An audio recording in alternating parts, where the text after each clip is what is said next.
Aproveitando todo esse assunto, nós vamos conversar agora com o Marcial de Sá.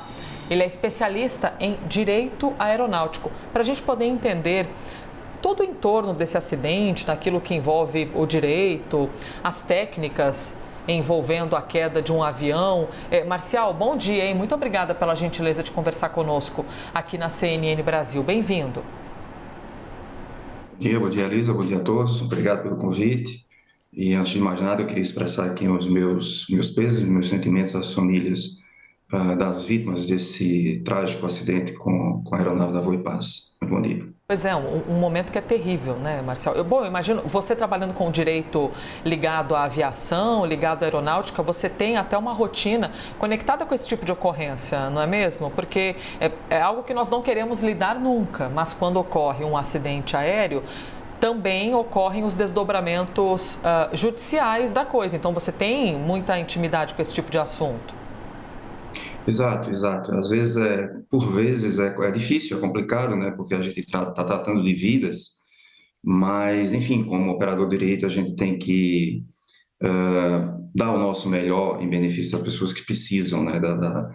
Porque a vida segue e as responsabilidades e as obrigações, elas têm que ser observadas, o direito tem que ser observado e tem que ser aplicado, mas não é fácil, mas pronto.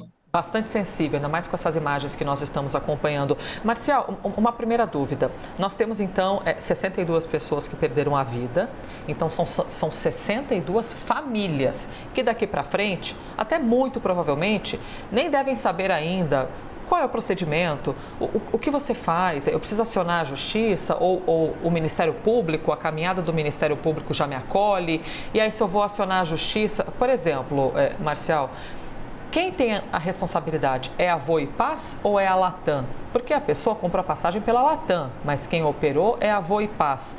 Isso é algo que já pode ser respondido ou também só com o tempo a gente vai compreender de quem é a responsabilidade?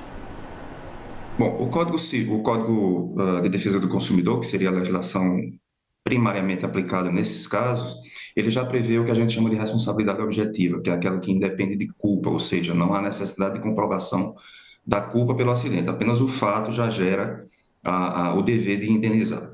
Nesse caso específico, o Código de Defesa do Consumidor também prevê que, sendo identificado o prestador de serviço, esse seria o demandado mais indicado. No caso, como já é de geral sabência, a Voipaz.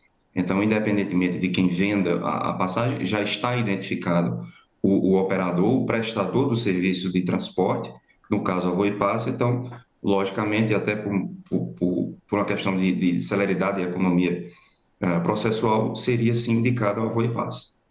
Isso para efeito de ações judiciais, perdão. A Voipaz, ou seja, o cliente, mesmo que ele tenha feito a compra no site da Latam, ele fez tudo certinho, mas quem opera é a Voipaz, então, daqui para frente, quem haveria de responder juridicamente seria a Voipaz.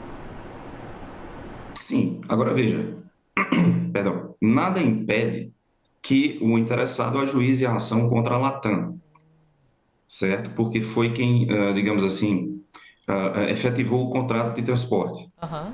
Ou, de igual forma, ele pode também ajuizar a Voipaz. É uma escolha do consumidor, no caso dos familiares da vítima. Isso, logicamente, eu estou falando num segundo momento, que seria uma eventual ação judicial. Por quê? Porque nesse primeiro momento, obviamente, o operador da aeronave, ou seja, aquele que prestou o serviço de transporte público, ele necessariamente buscará as vítimas para enfim, a entabulação de um acordo antes da fase judicial, o que é comum nesses casos. O que é comum, inclusive, que as famílias das vítimas se reúnam em associações para tratar disso de uma forma mais célere, mais objetiva e mais eficaz. Ou seja, como nós estamos falando de 62 famílias, pode ocorrer uma associação entre elas e ter um representante, por exemplo, das famílias, alguém que responda por todo mundo, caso haja, lógico, um consenso, um acordo de ideias entre eles. Exato, exato. Isso é o que comumente ocorre em casos dessa natureza. A exemplo da tragédia que houve com o Air France, alguns anos atrás, e enfim, vários outros exemplos. Mais uma dúvida. Você não tem como ter a pessoa de volta, né? E essa é uma dor terrível. Mesmo que tudo ocorra, todo o dinheiro acabou a história dessas pessoas e isso já é algo que o estresse pós-traumático, toda a tensão psiquiátrica, psicológica vai servir de amparo para essas famílias. Mas o que judicialmente elas eventualmente, de acordo com a sua experiência, Marcial, não quero aqui fazer um juízo de valor em cima de um caso que a gente nem viu os desdobramentos, mas geralmente é dinheiro, é uma estrutura, o que famílias envolvidas num tipo de acidente costumam receber nesses desdobramentos? Veja, quando a gente está falando isso judicialmente, correto? Uhum. Quando a gente fala em reparação por danos morais, que é o caso evidente em caso de morte, né, em caso de falecimento, a gente está falando de indenização por danos morais. Esse valor, evidentemente, que ele é retratado em dinheiro.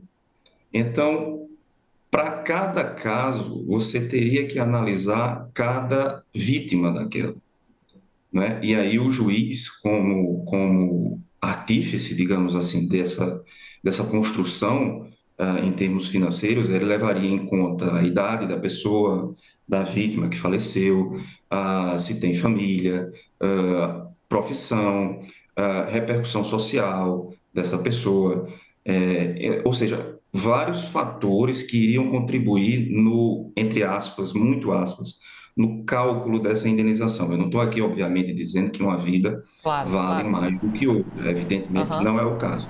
Mas, em termos de cálculo para indenização, de construção desses valores, né, o juiz, o julgador, ele vai levar em conta todos esses fatores que envolveram a vida dessa pessoa que hoje é falecida e a repercussão dessa pessoa no meio social, Ou seja, para a efetivamente. indenização pode mudar de acordo com o passageiro, a idade, alguma questão social, e isso, lógico, é decidido de acordo com o que quem está judicializando pede, mas também de acordo com a visão do próprio juiz que está julgando esse caso. Sim, evidentemente, a gente está falando de entendimento jurisdicional, ou Tá. seja, o juiz é que vai entender qual a repercussão que aquela pessoa, que aquela vítima teve durante a sua vida, a repercussão que ela teria se tivesse continuado viva, né, especificamente para os seus familiares, e aí vai elaborar, enfim, estabelecer um valor que ele entenda que seja razoável para aquilo. Marcial, quando a gente vai comprar uma passagem aérea, sempre tem a parte ali, estou de acordo com os termos, né? Você tem que aceitar os termos da compra e tudo mais. Geralmente, não posso generalizar, mas geralmente nós não abrimos para ler. Geralmente isso ocorre, até porque geralmente é grande, é extenso, é imenso, e aí você tem que. Eventualmente a gente nem compreende, sem a ajuda de alguém como você, nem compreende algumas questões. Ali, nesses termos das empresas aéreas, geralmente consta, assim, como poderia ser o desdobramento em caso de acidente, quais são os processos, assim, essa questão de morte por acidente, isso geralmente costuma ocorrer porque, juridicamente, eu imagino que as empresas estejam bastante amparadas, né? Tem toda a equipe jurídica técnica para amparar, caso ocorra um possível desastre. Sim, com certeza já existem nesses contratos de transporte, a gente chama tudo de contrato de transporte, uma vez que você compra a passagem, concorda com os termos da compra, então ali já é um contrato efetivo de transporte entre o passageiro e a companhia aérea. Evidentemente que no arcabouço do contrato, da peça contratual, vai estar lá, ou irão ter os termos desse contrato. Independentemente de ali ter uma previsão de responsabilidade ou não, o próprio Código Civil, o próprio Código Brasileiro de Aeronáutica, o próprio Código do Consumidor já prevalece sobre qualquer contrato, sobre qualquer termo de isenção de responsabilidade. Imagine que naquele contrato que você assinou, quando fez a compra da passagem, lá naqueles termos que você não lê porque é extenso, são letras pequenas, etc., tem algum tipo de termo de isenção de contrato. Ora, esse termo de isenção de responsabilidade, perdão. Essa isenção de responsabilidade, ela não está autorizada pela legislação. Como eu falei, o Código Civil, o Código de Defesa do Consumidor e o Código Brasileiro de Aeronáutica. Portanto, em casos judiciais, essa cláusula de isenção de responsabilidade seria facilmente expurgada. Ou seja, juridicamente, eu poderia chegar ao extremo de dizer que é irrelevante, porque a lei já prevê isso e a lei prevalece sobre qualquer contrato particular.